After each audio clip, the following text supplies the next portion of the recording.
RJD के नेता भी आपको लेकर के कहते हैं कि हमारे साथ बने रहेंगे तब ना। तेजस्वी जी ये फिर से करेंगे कि हमारे गठबंधन में कोई दल बाहर जाए, ऐसा कभी नहीं सोच सकते। तो क्या आपको फिर लग रहा है फिर से पीठ में खंजर भोंका जा सकता है? देखिए, ये बात तो कह रहे हैं ना कि यूजफुल है। हाँ। पिछली बार हम सत्ता सरकार गठबंधन से बाहर हुए तो सरकार नहीं बना तेजस्वी जी का, लेकिन इस बार जब हम गठबंधन में तो उनको भी ये बात पता है कि मुकेश सहनी इस सब चीज में कोई कॉम्प्रोमाइज नहीं करेंगे। आज आपकी मांग 60 सीट है और उप मुख्यमंत्री की कुर्सी की भी मांग 60 से कितना कम आ सकता? आज ये मेरे आने से पहले ये वोट जो था, पहले तो लालू जी के साथ था, लालू जी से घसकने के कारण नीतीश जी बीजेपी के पास आए, इसलिए लालू जी की सरकार नहीं बना। और जब इनके पास था तो 2014 से लेकर लगातार उनके पास वोट रहा। अब इस बार ऐसा होगा कि वहां से वोट बीजेपी की इधर शिफ्ट करेगा, तो अगर 14% वहां से निकलेगा तो उनके लिए 28% का नुकसान होगा, क्योंकि वो वोट महागठबंधन में जुड़ना है। तो सबको पता है कि एक दूसरे को जरूरी है। कोई पार्टी बिहार में, चाहे वो कांग्रेस हो या आरजेडी हो या वीआईपी हो या बीजेपी हो या जेडीयू हो, अकेले अपने दम पे सरकार नहीं बना रहे। नमस्कार।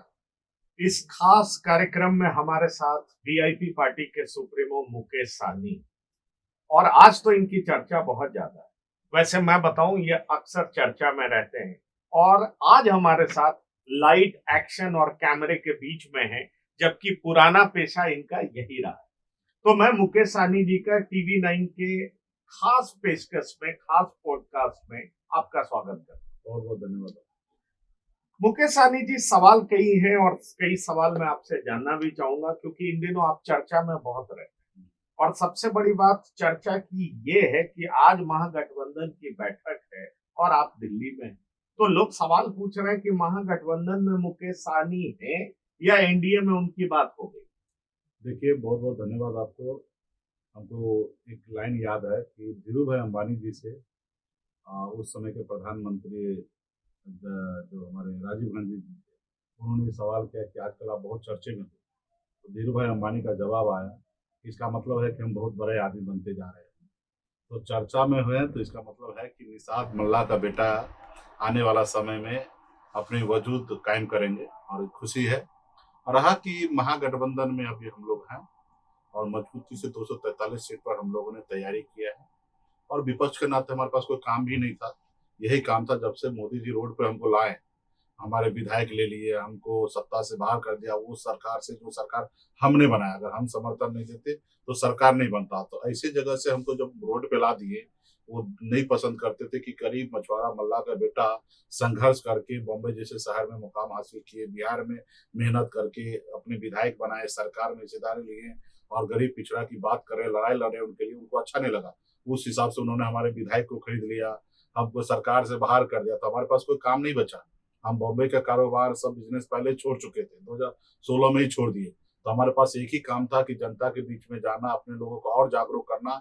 हमने उनको बताया कि आप लोगों ने बिहार में साबित कर दिया कि मल्ला का बेटा सिर्फ मछली नहीं मारता, विधायक भी बनाता, और आपने बनाया 4 बनाया। आने वाले समय में 40 बनाने का संकल्प लीजिए और एक समय आएगा 100 सवा 100 बना के अपनी सरकार बनाइए और ये काम आप कर सकते। जैसे हनुमान जी के पास अपरंपार शक्ति था लेकिन एहसास नहीं था, लेकिन हनुमान जी को जब एहसास दिलाया गया कि हे प्रभु, आपके पास अपरंपार शक्ति है, 7 समुद्र पार जा सकते हैं, और वो 7 समुद्र पार जाके रावण को लंका जलाने का काम किया।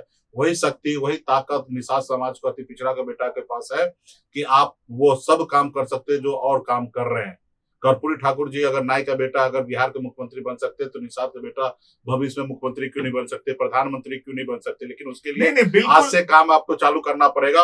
और आज बिहार में निषाद समाज का जो पहचान था कि ये मल्ला का टोला है, बिंद का टोला है, केवट का टोला है, गौरी का टोला है, यहाँ पे जाओ दारू बांटो, पैसा बांटो, वोट ले लो, तो ये परसेप्शन आज बिहार में बदला है। आज जिधर भी जो भी विधायक हो या जो भी नेता हो, वो देख लिया अगर निषाद टोला है तो उनको याद आ जाता मुकेश सहनी, सन ऑफ मल्ला।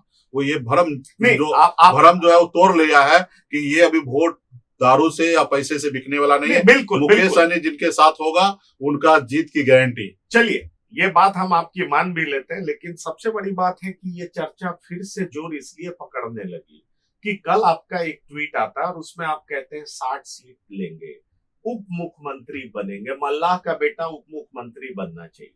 मैं इसमें हैरान भी नहीं हूं, बनना भी चाहिए। मैं अभी से ही आपको शुभकामनाएं दे देता हूं। लेकिन ये जो दोनों शर्त आप रखते हैं, बगावत नहीं कर रहे हैं, पर ऐसा शर्त आप रख रहे हैं जिसको लेकर के कभी भी आरजेडी खुल करके कुछ बोल नहीं रही है। कांग्रेस कुछ बोल नहीं रही है। 60 सीट के आप हकदार हैं, इसमें मैं कोई सवाल करने वाला नहीं हूं, पर महागठबंधन 60 सीट देने के लिए तैयार है, इस पे बड़ा सवाल है। तो अगर आप इस तरह का कंडीशन रखेंगे तो इसका मतलब समझ में आता है कि आप दिल्ली में हो और दिल्ली से इस तरह का कंडीशन रख रहे हो, मतलब कहीं ना कहीं दूसरी खिड़की खुली हुई। नहीं, देखिए, इसको ऐसे तार को मत जोड़िए, सीधा 1 to 1 जोड़िए। देखिए, मैं पहले से प्लान था कि दिल्ली आना है, चुनाव का समय है, तो प्रचार का सामग्री जो है दिल्ली से ही जाना है। तो इसके लिए बहुत सारे वेंडर से हमको मिलना था, और कल मैं खुद सदर बाजार में मैं गया था, और ये सब चीज मैं कर रहा हूँ। रहा कि 60 सीट, ये पहली बार मैंने नहीं बोला। हमने मार्च महीने में ही 11 मार्च को 10 मार्च को हमारा कार्यक्रम था वाल्मीकि नगर में राष्ट्रीय कार्यकारिणी का। उस कार्यक्रम में ही 11 मार्च को एजेंडा पास हुआ कि वीआईपी पार्टी आने वाले समय में किस तरीके से बिहार में काम करेंगे, कहाँ करेंगे। तो हमारा है कि महागठबंधन में रहना है। वीआईपी पार्टी के पास जो वोट शेयर है, जो पार्टी के पास आधार वोट है, 3 बार हमने उपचुनाव लड़ा, 3 बार में कहीं 25,000, कहीं पे 30,000, कहीं पे 10,000 वोट हमने लाया। एवरेज वोट देखिएगा तो 14% है, और 42% में सरकार बनना है। तो जिनके पास 14% वोट है तो उनको 80 सीट कम से कम मिलना चाहिए। हमारे पास जो पूंजी है, उस आधार पे इस सरकार में, गठबंधन में हमको हिस्सेदारी जो है वो 80 सीट का मिलना चाहिए। उसके बावजूद भी हमने 60 सीट का डिमांड टारगेट रखा कि हमारी पार्टी आने वाले समय में 60 सीट लड़ेंगे। और 37% जिनकी आबादी है, कर्पूरी ठाकुर जी के विचार पे चलने वाला जो लोग है, अति पिछड़ा, उनके पास सब जब 37% है तो वो तो डिप्टी सीएम भी ना बने तो ये तो नाइंसाफी होगा। तो इस नाते बिहार में डिप्टी सीएम अति पिछड़ा का बेटा बने, और 60 सीट पर हम लड़ना चाहते हैं। ये हमारी पार्टी का पॉलिसी है। लेकिन हमारा भी महागठबंधन का कोऑर्डिनेशन कमेटी बना हुआ, उसका अध्यक्ष तेजस्वी जी है। वो आने वाले समय में निर्णय लेंगे कि किस दल कितना सीट पर लड़ेंगे, वो उस दल का क्या सरकार में भूमिका होंगे। तेजस्वी जी के पार्टी के तरफ से सीएम चेहरा का ये है, आवेदन है कि हमारा पार्टी से सीएम होंगे, और उनका एकमात्र आवेदन है, और किसी ने कभी उन्हें डिमांड किया ना ही मांग किया, तो निर्विरोध कह सकते हैं कि तेजस्वी जी मुख्यमंत्री बनेंगे। उसी तरीके से वीआईपी पार्टी डिप्टी सीएम के लिए दावेदारी पेश किया, और यहाँ पे भी कोई आवेदन करता नहीं है, तो निर्विरोध वीआईपी पार्टी का भी डिप्टी सीएम होना है। रहा कि लेफ्ट तो सरकार में आते ही नहीं है, अगर उधर से अगर सरकार में आएंगे तो उस पर भी विचार होंगे। कांग्रेस पार्टी में कोई ऐसा एक चेहरा नहीं है कि जिनके पास डिप्टी सीएम का, उनके पास बहुत सारे नेता हैं, और ये डिसीजन राहुल गांधी जी को लेना है कि उनको पार्टी को क्या रोल चाहिए, सरकार में सीट ज्यादा चाहिए कि सरकार में रोल ज्यादा चाहिए, ये सब चीज डिसीजन उनको राहुल गांधी जी को लेना है। उसके दल में कौन आदमी चुनाव लड़ेंगे नहीं लड़ेंगे, उनको डिसीजन लेना है। तो वहां से भी अगर कोई प्रपोजल आएगा तो उस पर भी विचार होगा। तो यहाँ पे क्लियर है, जब सीएम तेजस्वी जी है तो 2 नंबर की कुर्सी पे अति पिछड़ा का बेटा, बताइए कि अगर हो तो किसी को क्या आपत्ति है। अति पिछड़ा का बेटा सीएम हो, डिप्टी सीएम क्यों? क्योंकि अति पिछड़े की संख्या 36% है, और राजनीति उधर ही मूव कर रही है। अभी आप डिप्टी बनेंगे, अगली सीढ़ी चढ़ के सीएम बनेंगे, ये मैं अभी से ही आपको शुभकामना देता हूं। लेकिन सवाल क्या है? सवाल ये है कि आप जिस गठबंधन में हैं, और उस गठबंधन के एक घटक दल, और पिछली बार आप उनके साथ नहीं थे, इस बार आपकी एंट्री उसमें हुई है, तो 2 बड़े घटक दल से कहीं भी आवाज नहीं आती है कि ये हमारे अगले डिप्टी सीएम है। जबकि महागठबंधन की जब भी बैठक होती है, लेफ्ट में आप बैठते हैं तो राइट में उनके कांग्रेस के नेता बैठते हैं, तो ये इंडिकेशन तो है, लेकिन क्लैरिटी नहीं है कि अति पिछड़े का बेटा डिप्टी सीएम बनेगा। और कई बार मैं आरजेडी के नेताओं से पूछता भी हूँ, यकीन मानिए नाम लेना ठीक नहीं होगा क्योंकि हम लोग बहुत सारी बातें ऑफ द रिकॉर्ड भी करते हैं। आरजेडी के नेता भी आपको लेकर के कहते हैं कि हमारे साथ बने रहेंगे तब ना, यूजफुल हैं लेकिन बने रहेंगे तब ना, तब देखेंगे। तो ये जो आपका पास्ट रिकॉर्ड रहा है, क्योंकि आप पिछला भी 2020 का रिकॉर्ड देखिए, आप उनके साथ थे, और एन वक्त पर प्रेस कॉन्फ्रेंस में आपने पीठ में खंजर भोंकने का आरोप लगाया। तो क्या आपको फिर लग रहा है फिर से पीठ में खंजर भोंका जा सकता है? देखिए, ये बात तो कह रहे हैं ना कि यूजफुल है। हाँ। पिछली बार हम सत्ता गठबंधन से बाहर हुए तो सरकार नहीं बना तेजस्वी जी का। क्या वो आपको लगता है कि तेजस्वी जी ये फिर से करेंगे कि हमारे गठबंधन में कोई दल बाहर जाए? ऐसा कभी नहीं सोच सकते। रहा कि आने वाला समय में मजबूती से हम लोग जो काम कर रहे हैं उसमें 2-4 सीट कम ज्यादा होगा, उसको भी हम लोग एडजस्टमेंट करने के लिए तैयार है। रहा कि कल तेजस्वी के लिए तो कांग्रेस पार्टी से सीएम भी नहीं घोषणा कर रहे, तो इसका मतलब सीएम नहीं बनेंगे क्या? सबका अपनी अपनी पॉलिसी होता है। राष्ट्रीय जनता दल बड़ी पार्टी है, तो उनका डिसीजन जो है तेजस्वी जी को लेना है, कांग्रेस पार्टी में लीडरशिप जो है दिल्ली में है, उनको डिसीजन लेना सीएम क्या होना है। 2020 में जब तेजस्वी जी के नेतृत्व में सीएम का चेहरा पे चुनाव हो चुका है, तो इस बार क्यों नहीं होगा? लेकिन अभी उनके दल से कोई नहीं बोल रहे हैं। तो पिछली बार हमारा गठबंधन टूटा ही डिप्टी सीएम के नाम पे और 25 सीट को लेके। लेकिन इस बार जब हम गठबंधन में, तो उनको भी ये बात पता है कि मुकेश सहनी इस सब चीज में कोई कॉम्प्रोमाइज नहीं करेंगे। सीट में 2-4 को सीट कम ज्यादा जो करेंगे कर लेंगे। मैं ये देख रहा हूँ डिप्टी चीफ मिनिस्टर में कोई कॉम्प्रोमाइज नहीं वो होगा। बिल्कुल, लेकिन मैं ये देख रहा हूँ कि मुकेश सहनी 2020 से 2025 आते आते ज्यादा परिपक्व हो गए। ये दिखाई पड़ रहा है लीडर के तौर पर। 2020 क्योंकि मैं 2019-20 में आपसे मिला हूँ, जब आप विधानसभा चुनाव भी लड़ रहे थे और लोकसभा चुनाव भी लड़ रहे थे। पर मेरा सवाल वही है, तब 25 सीट नहीं मिला था, उप मुख्यमंत्री की कुर्सी का अनाउंसमेंट नहीं हुआ। आज आपकी मांग 60 सीट है और उप मुख्यमंत्री की कुर्सी की भी मांग 60 से कितना कम आ सकते? उप मुख्यमंत्री पर आप कंप्रोमाइज नहीं करेंगे, ये तो आपने टीवी 9 के प्लेटफॉर्म पे कह दिया, पर 60 से कितना कम आ सकते हैं, जरा ये बता दीजिए। देखिए, हमारे गठबंधन के अध्यक्ष तेजस्वी जी है, अब वो निर्णय लेंगे। मेरे अपनी ताकत के अनुकूल अगर 5% 10% कम भी मिलेगा हिस्सेदारी, तो मैं लेने के लिए तैयार हूँ। मतलब मैं इतना कुर्बानी देने के लिए तैयार हूँ। खाली ये, और तेजस्वी जी को पता है कि मुकेश सहनी की ताकत क्या है, कांग्रेस पार्टी को पता है मुकेश सहनी की ताकत है, मुझे पता है कि तेजस्वी जी की ताकत है क्या है, कांग्रेस की ताकत क्या है। हम सब एक दूसरे के दल के बारे में जानते हैं कि किनके पास कौन वोट है, कौन वोट देना चाहता, कौन वोट नहीं देना चाहता, कौन वोट पहले था आज नहीं है, जो आज है जो कल पहले नहीं था। तो ये सब दल के साथ मोटा मोटी है। आज बीजेपी के पास जो वोट है वो पहले कहाँ था, ये भी हमको पता है।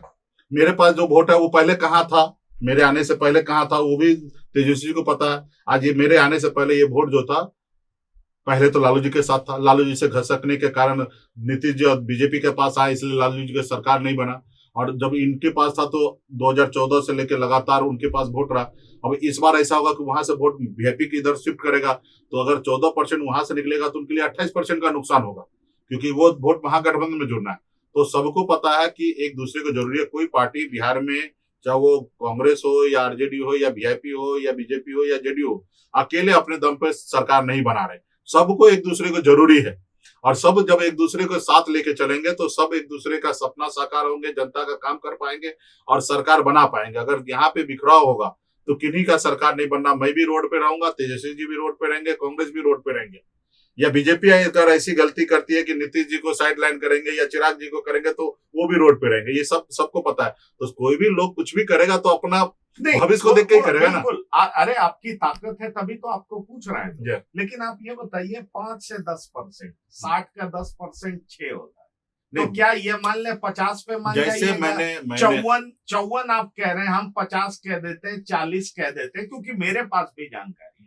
हम पत्रकार हैं, हम लोग बात करते हैं कि आपको वो कितनी सीटें देना चाहते हैं। तो लोगों से जो बात होती है, तो आपकी मांग और उनके देने के बीच में बड़ा गैप दिखता है। अभी 2-2 कैमरा लगा के बैठे हैं, तो इतना आसानी से हमको खोल नहीं लीजिएगा। उसी तरीके से जिनसे भी आप बात करते होंगे, उनको अगर चलना होता रहेगा पूर्व तो आपको पश्चिम बताते होंगे। उनको देना होगा 50 तो आपको बोलेगा 25 देंगे, या उनको देना होगा 25 तो आपको बोलेंगे कि हम 50 देंगे। तो सिचुएशन वाइज वो डील करेंगे आपको, ठीक है। या हम भी उसी तरीके से डील करते हैं। हम भी अपने कार्यकर्ता को, जिसको हमको आज पता है कि उनको टिकट नहीं दे पाएंगे, वो सीट हमारे पास है नहीं, लेकिन उस कार्यकर्ता को ये नहीं कहते कि ये टिकट बाबू हमारे पास नहीं। उनको बोलते लगे रहिए, काम करते रहिए और समय आने दीजिए, देखा जाएगा, ठीक है। हो सकता है परिस्थिति बदल जाए, लेकिन आज टिल डेट हमको पता रहता है कि सीट हमारे पास है ही नहीं, तो उसको हम देंगे क्या।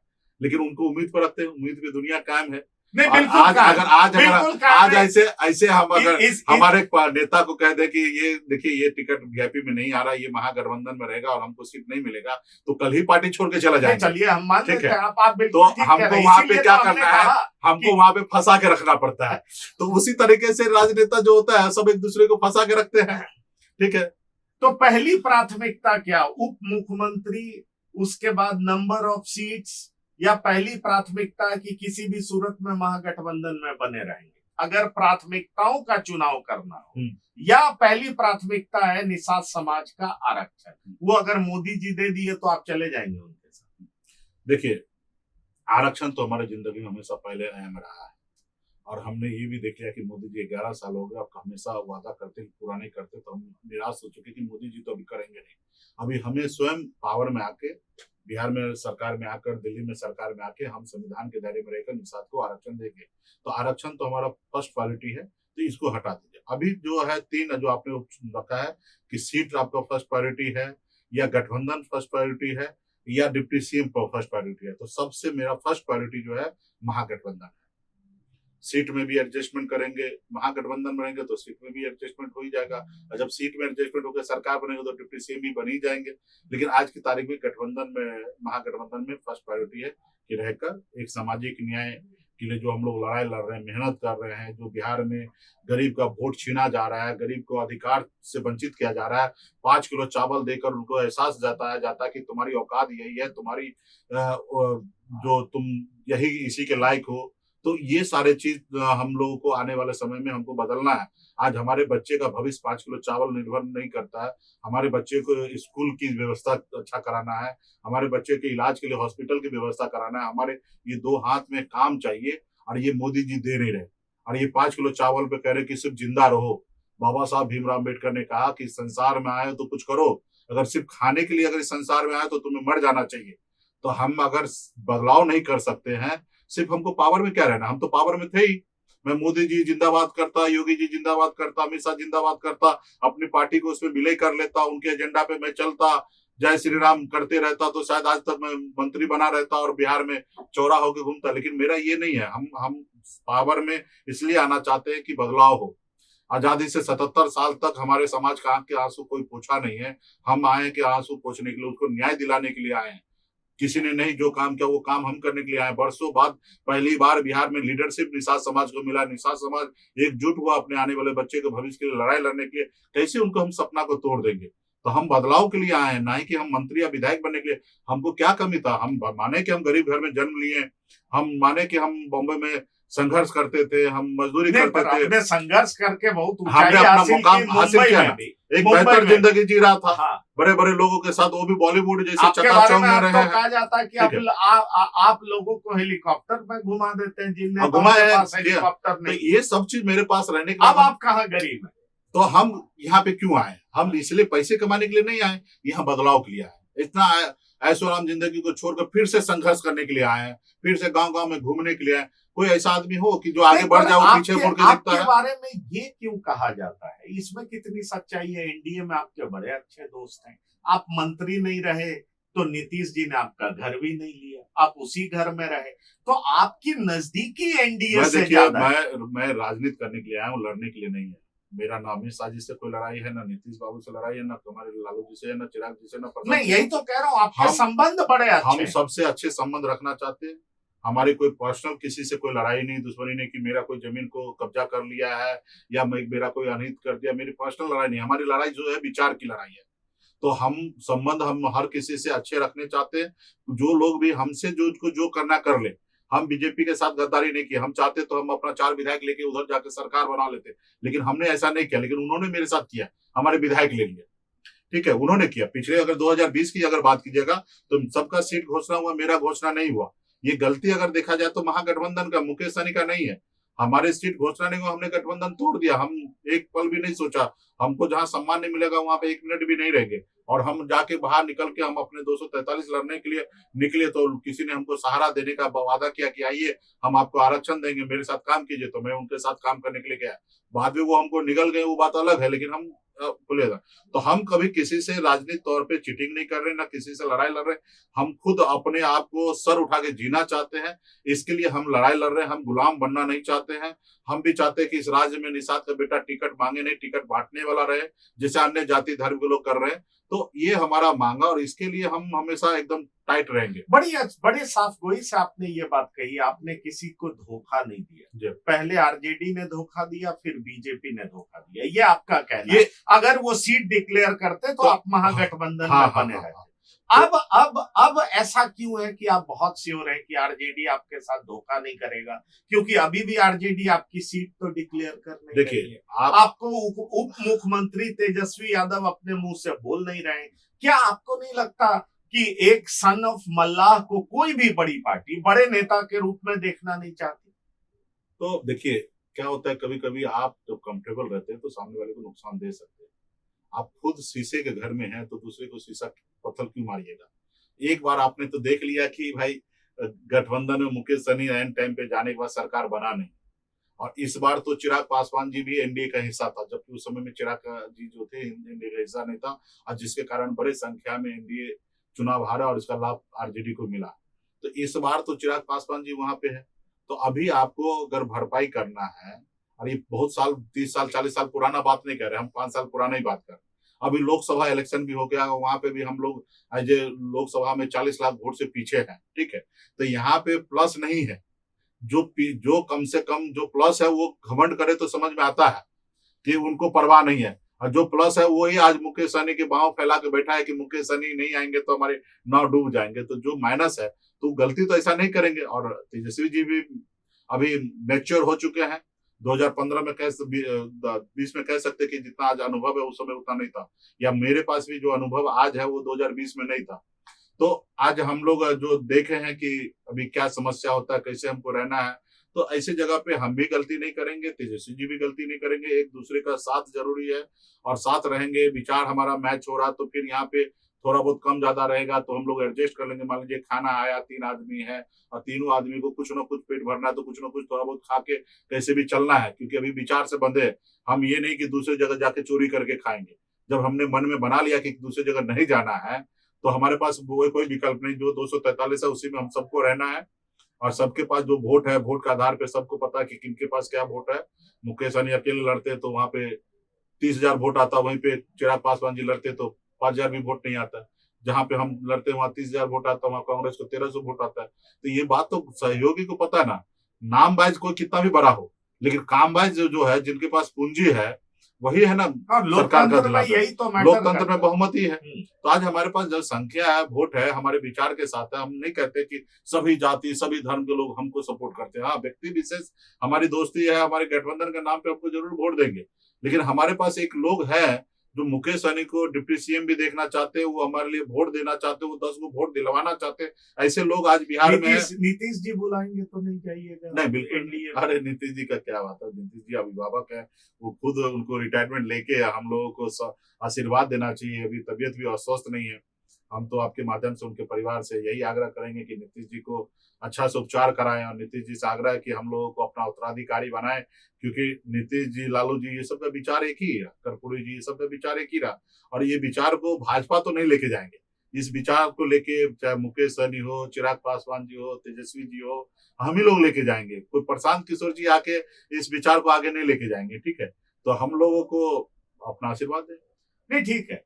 अब एक चर्चा हमेशा आपके बारे में होती है कि आप बात निषाद की करते हैं, लेकिन टिकट निषादों को नहीं देते। लोकसभा चुनाव में ऐसा देखा है। देखिए, ये एक बड़ा झूठ है, भ्रम फैलाने की बात हो रही है। मैं आपको स्पष्ट करता हूँ, मैं 3 चुनाव लड़ा हूँ। 3 चुनाव में अगर आंकड़ा देखिएगा तो 2019 में जब हम चुनाव लड़े, 3 सीट हमको मिला, 3 में 2 निषाद लड़ा और 1 ओबीसी लड़ा। यानी कि तीनों को तीनों बैकवर्ड लड़ा, और तीनों को हमने लड़ा, तीनों का परिणाम हम लोग हार गए। 2020 की अगर बात कीजिएगा तो 11 सीट हमको मिला। 11 सीट में 5 जो है निषाद को हमने लड़ाया, और 6 सीट में सभी जाति सभी धर्म को हमने लड़ाया। जहां से एक जगह से हम स्वयं लड़े चुनाव, एक जगह हरी सहनी को टिकट दिया, एक जगह रामचंद्र सहनी को टिकट दिया, एक जगह जयराज चौधरी जी को टिकट दिया, एक जगह हमने अति पिछड़ा के किशनगंज में टिकट दिया लखनलाल पंडित को कुम्हार जाति को। तो 5 टिकट हम लोग दिए। तो अब बताइए कि इतना परसेंटेज हमने दिया।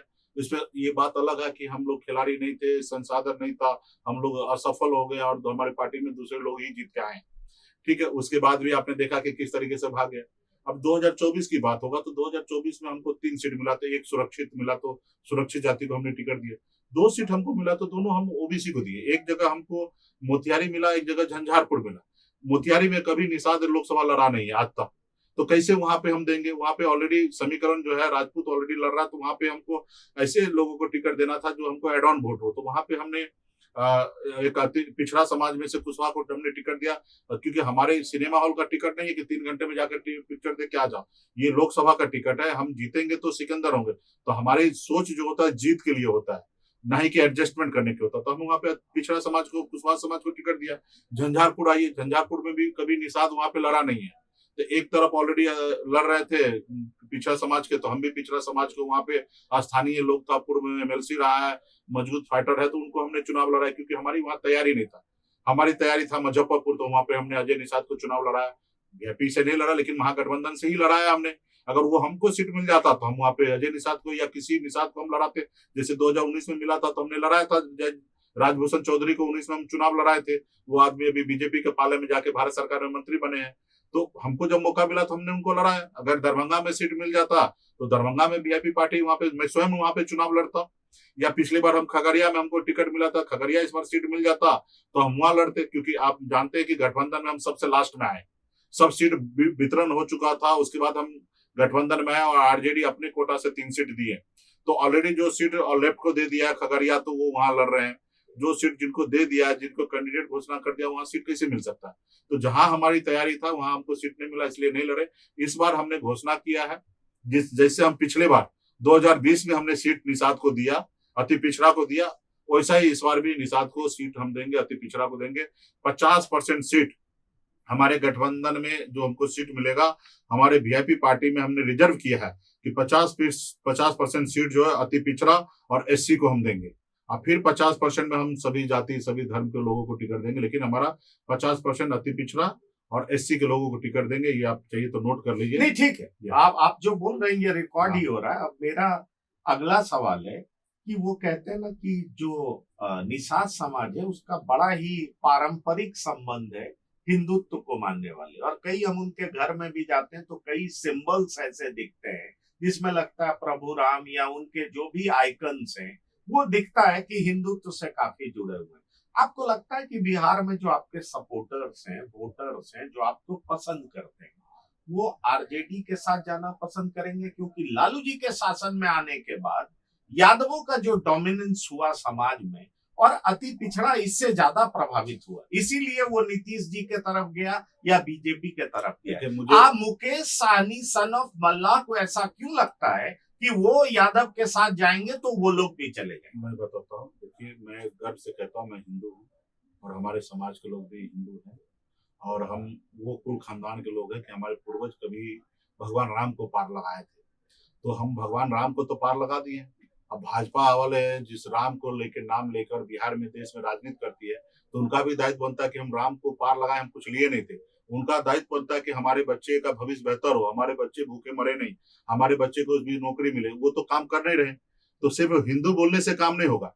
रहा कि यादव समुदाय के भी लोग हिंदू है, कृष्ण भगवान के वंशज है, बिल्कुल, लेकिन राजनीति में उनको पता है कि मेरे बच्चे का भविष्य, हमारे जितने भी निषाद है या जो भी हम लोग हिंदू है, तो हिंदू के साथ साथ हमारा एक सबसे बड़ा फर्स्ट प्रायोरिटी है कि अपने बच्चे का भी भविष्य सिक्योर करना। बिल्कुल, अपने बच्चे का भविष्य सिक्योर जब करने की बात आएगा तो हम सबसे पहले अपने बच्चे को भविष्य सिक्योर करेंगे। भाजपा तो सिक्योर कर नहीं रही, भाजपा कर दे, आरक्षण लागू कर दे तो हम मान लेंगे कि वो हिंदू के नाते वो मेरा मदद किए हैं, तो करने के लिए जा रहे हैं। उल्टा एक मल्लाह का बेटा बरसों बाद, आजादी के बाद पहली बार ऐसा हुआ कि अपना दल बना के मंत्री बन गया।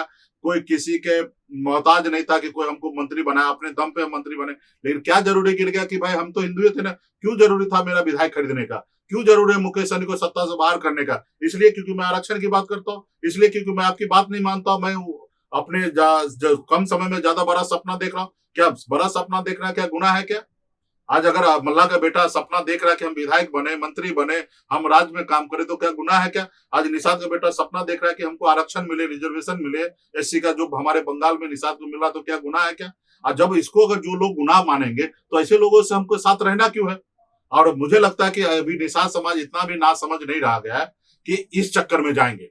पूजा करने में हम जाएंगे, पूजा करते हैं, श्रद्धा रखते हैं, हर चीज हम करते हैं, छठ पूजा मनाते हैं, दीपावली मनाते हैं, तो इसमें पूजा पाठ में हम कहीं पीछे नहीं है, और हमारे लोग मजबूती से करेंगे। भगवान जो है सबके हैं, किसी एक व्यक्ति का नहीं है। अगर भाजपा वाला ये अगर भ्रम फैला कर बैठे हैं कि राम सिर्फ उन्हीं का है, तो उनको मुबारक हो। हम मानते हैं कि राम अगर सच में राम है तो राम तो सबके हैं, चाहे वो हिंदू हो या मुसलमान हो, सबके लिए राम है, सबके कल्याण करने के लिए भगवान होता है, किसी को नुकसान देने के लिए नहीं है। और हम को किसी से, भाजपा वाले से सर्टिफिकेट लेने की जरूरत नहीं कि हम हिंदू है तो हम आप ही के साथ रहेंगे। हाँ, हम आपकी इधर मजदूरी करेंगे और हमको मुआवजा नहीं दीजिएगा, और हम गधा है कि आपके दिन रात आपके लिए काम करते रहेंगे, लेबर बन के रहेंगे कि मेरा बच्चा सपना नहीं देख सकता कि सर उठा के जिएंगे। बिल्कुल मत रहिए, लेकिन आपका रिकॉर्ड कहता है कि आप बीजेपी के साथ रहते हैं तो ज्यादा जीतते हैं और महागठबंधन में रहते हैं तो हार जाते हैं। आपको नहीं लगता ये कि रिकॉर्ड नहीं? ऐसा कहा जाता है, ऐसा कहा जाता है, इसमें कितनी सच्चाई? नहीं, देखिए क्या है कि देश में 2014 से मोदी जी का एक अपना ताकत है और वो मोदी जी जीत रहे हैं। ठीक है, 2014 में क्या था कि कांग्रेस को हटाना था तो मोदी जी को लाए, तो मोदी जी का कोई क्वालिटी नहीं था। कांग्रेस को हटाना था तो मोदी जी आ गए। अब मोदी जी जब आ गए तो 2019 में मोदी जी अपने दम पर चुनाव लड़े और पुलवामा हो गया और अचानक परिस्थिति बदला और जनता को लगा कि नहीं मोदी जी ही बेस्ट है। अब मोदी जी पे भरोसा किया और देश में एक बहुत बड़ा बहुमत लाए 303 पे लाके और देश में प्रधानमंत्री बने। और उसके बाद अगर 2024 में देखिएगा तो ये हमारे नीतीश जी का गलती से या हमारे पटनायक जी के गलती से, केसीआर साहब की गलती से मोदी जी सरकार बने और गिरते पड़ते कैसे भी सरकार बना लिए हैं। ठीक है, तो आप देखिएगा कि इस बार पहला बार होगा कि मुकेश सहनी के नाम से चुनाव होगा। इससे पहले 2 चुनाव हम महागठबंधन में लड़े तो राहुल गांधी जी के नाम पे हम चुनाव लड़े। वहां पे राहुल गांधी हमारा दूल्हा था और हम लोग बाराती थे। लेकिन इस बार ऐसा होगा कि दूल्हा तेजस्वी प्रसाद यादव होगा, मुकेश सहनी दूल्हा होगा और हमारे लोग तेजस्वी जी के लोग सब बाराती में नाच गा के झूम के मुकेश सहनी के लिए, तेजस्वी के लिए बैटिंग करेंगे। और मुझे पूरा विश्वास है कि सरकार हम लोग इस बार बनाएंगे। जैसे पिछली बार 2020 में कि सरकार का हिस्सा था, उस समय हम दूल्हा भी नहीं थे, सिर्फ एनडीए में हम हिस्सेदार बने और हिस्सेदार बने तो चिराग पासवान कितना भी नुकसान दिया उसके बावजूद भी हम अपना सरकार बनाने में कामयाब रहे। तो ये हमारी ताकत है। 2020 में हमारे स्टेट इलेक्शन में हम लोगों के ऊपर जनता ने भरोसा किया और सरकार बना के दिए। और इस बार भी स्टेट इलेक्शन जब होगा तो मेरे नाम पे, तेजस्वी जी के नाम पे चुनाव होगा। और इस बार पूरा भरोसा है कि हमारे जो लोग हैं जो हमको वोट देते आ रहे हैं, जो सिमरी बख्तियारपुर में 25,000 वोट दिए, जो बोछा में आए तो 30,000 वोट दिए, कुरन्नी में 10,000 वोट दिए, तो ये मेरा अपना वोट है।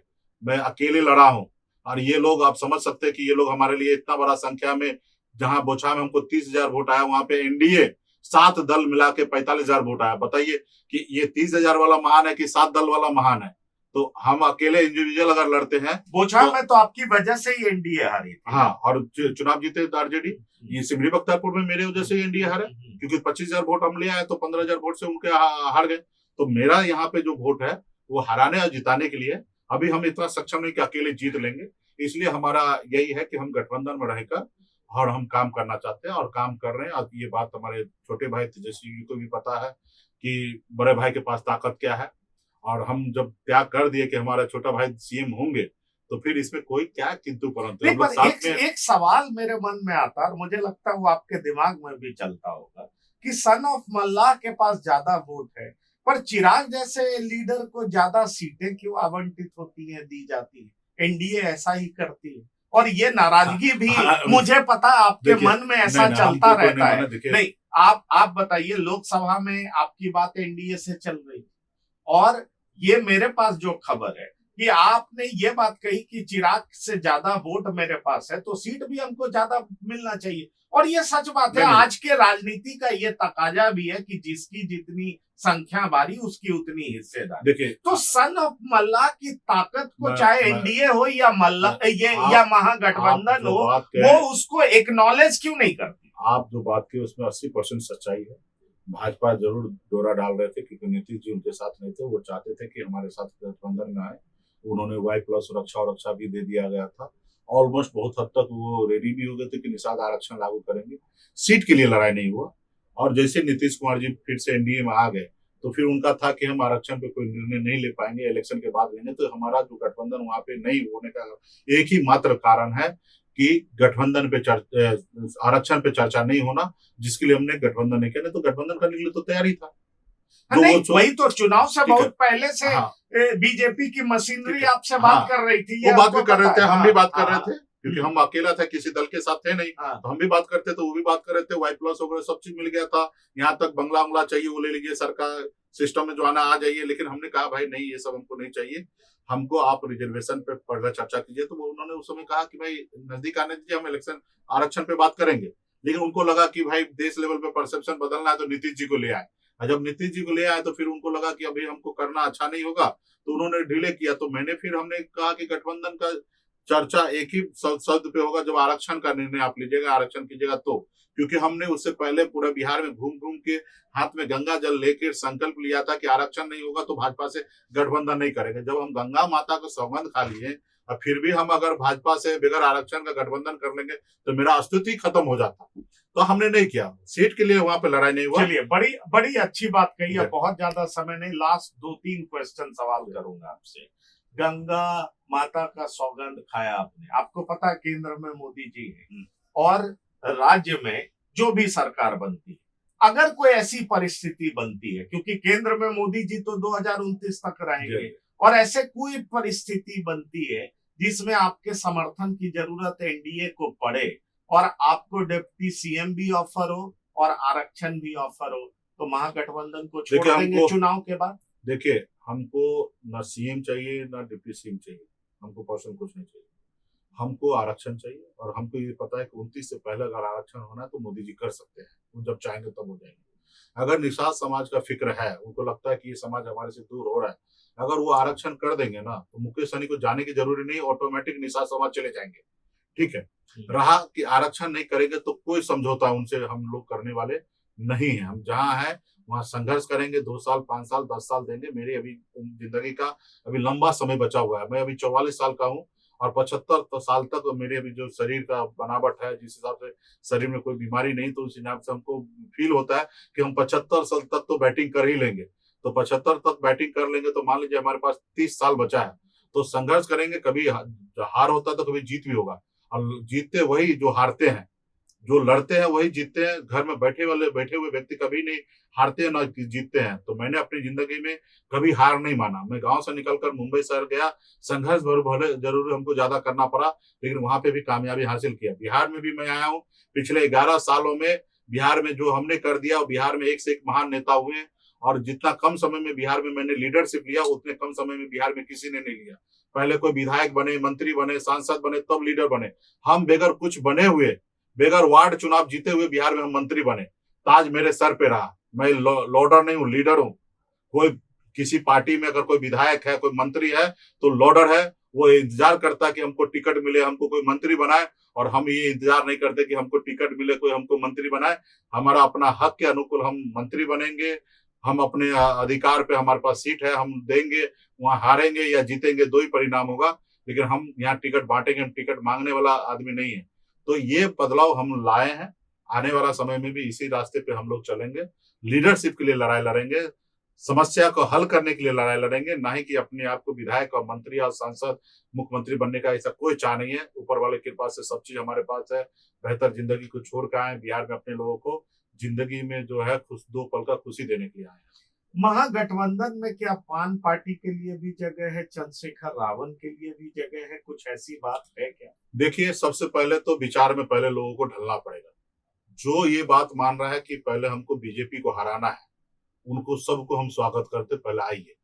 जैसे आज हम हैं महागठबंधन में, सीट का हिस्सेदारी है नहीं है वो बात की बात है। आपने कहा कि फर्स्ट प्रायोरिटी क्या है, तो हमने कहा महागठबंधन।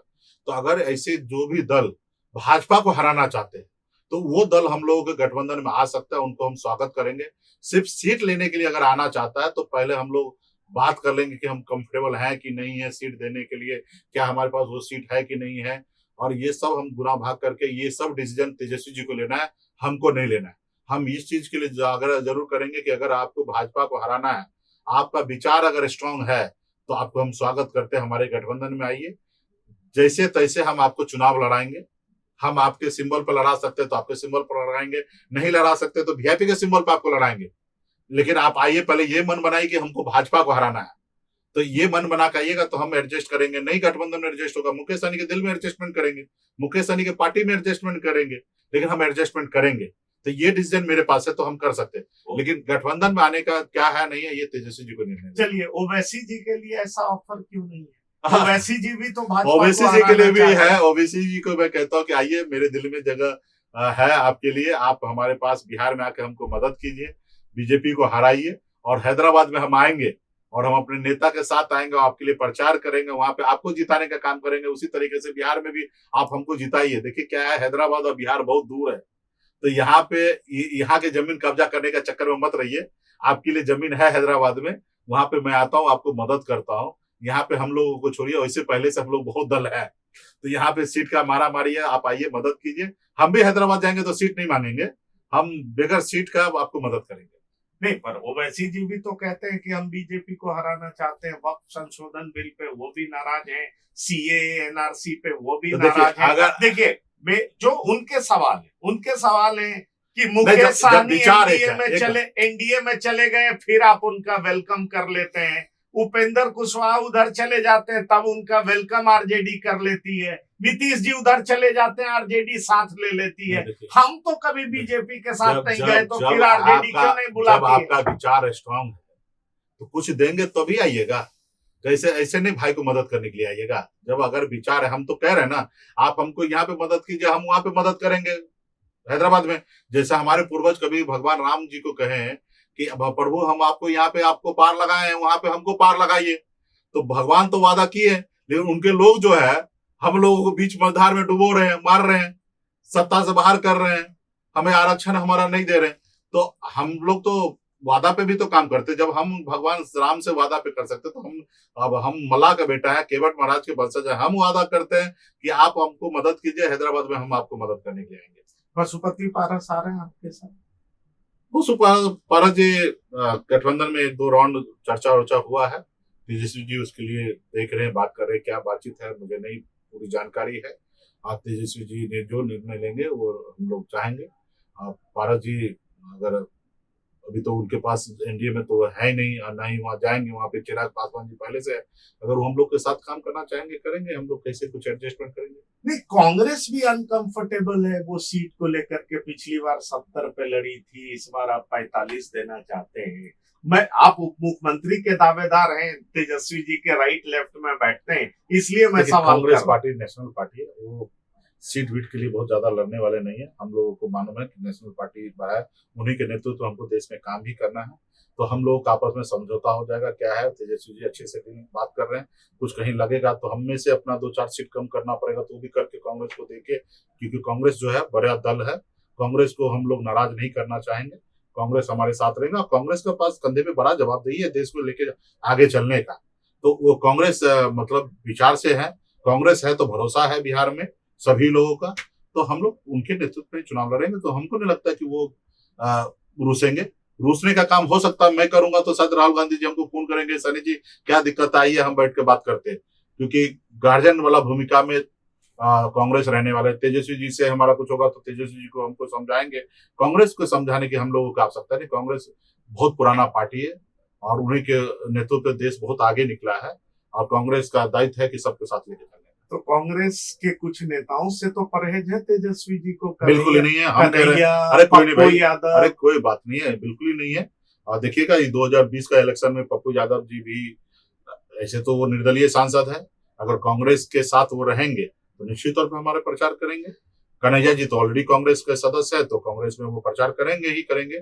पप्पू जी का हम नहीं कह सकते क्योंकि वो निर्दलीय है, उनका मन है तो वो हमारे साथ प्रचार करेंगे या नहीं करेंगे, क्या करेंगे तो पप्पू जी को ही पता होगा। बट हम लोगों को ये नहीं भेदभाव है भाई, क्यों भेदभाव करेंगे हम लोग पप्पू जी से।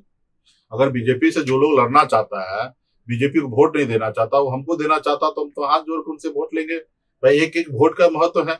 तो पप्पू जी तो बिहार में संघर्ष करने वाले लोग हैं, तो वो अगर हमको मदद करेगा तो आपत्ति किस बात का, कोई आपत्ति नहीं है। ये सब एक गलत परसेप्शन बनाया जा रहा है, ऐसी कोई बात नहीं। तो ये 60 सीट की भी बात में बहुत दम नहीं है, मतलब महागठबंधन प्रायोरिटी है, उसके बाद ही कुछ। हाँ, सीट का कोई ये नहीं है। लेकिन हमारे देखिए क्या होता है, सबको हिस्सेदारी, हम गठबंधन इसलिए कर रहे हैं कि हमारे पास विधायक हो, सांसद हो, हमारी सरकार में हिस्सेदारी हो, तो हम इसलिए गठबंधन कर रहे हैं। अगर हमको चुनावी नहीं लड़ना है, जीतना ही नहीं है, हमको विधायक ही नहीं बनाना, तो फिर हम राजनीति में क्या कर रहे हैं। तो ये सब पार्टी को या भारतीय जो कांग्रेस आरजेडी को कोई बोल दे कांग्रेस, या हम बोल देंगे कि आप 50 पे लड़िए, 100 पे लड़िए, तो ये गलत होगा। तो जो उनके ताकत है उनके हिसाब से उनको सम्मान देना पड़ेगा, ठीक है। तो वो वैसे सम्मान देने का हम जब सोच रखते हैं, तो इसे वो भी हमको सम्मान देने के लिए सोच रखे हैं। हर एक दूसरे को सोच रखे हैं। हमको ना कांग्रेस का हिस्सा लेना है, ना हमको लेफ्ट का हिस्सा लेना है, ना मुकेश सहनी का कोई हिस्सा लेने का सोचे।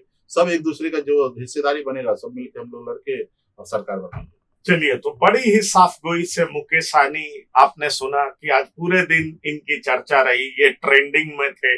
बात हो रही थी कि दिल्ली पहुंचे हैं तो क्या एनडीए से मिलने पहुंचे हैं, इनकी बात कहां तक पहुंची है। वैसे राजनेताओं की एक बड़ी खूबी होती है कि मन की बात को बखूबी छिपाना जानते हैं, और वो भी मुस्कुरा करके। तो अंदर जो भी चल रहा हो, लेकिन साफ गोई से इन्होंने ये जरूर कह दिया है कि हम महागठबंधन में बने रहेंगे। महागठबंधन हमारी पहली प्राथमिकता है, बीजेपी के पास नहीं जाएंगे, क्योंकि बीजेपी से पहले भी धोखा खा चुके हैं, कई बार खा चुके हैं। कई बार खा चुके हैं। वैसे धोखा इनको आरजेडी से भी मिला है, पर आरजेडी पर अब भरोसा है। इनको लगता है कि आरजेडी की जरूरत ये है, इसलिए महागठबंधन में बने रहेंगे। बहरहाल मुकेश सहनी जी, आपने इतना समय निकाला और टीवी 9 पॉडकास्ट में आप शामिल हुए, इसके लिए बहुत बहुत धन्यवाद और शुक्रिया। बहुत बहुत धन्यवाद।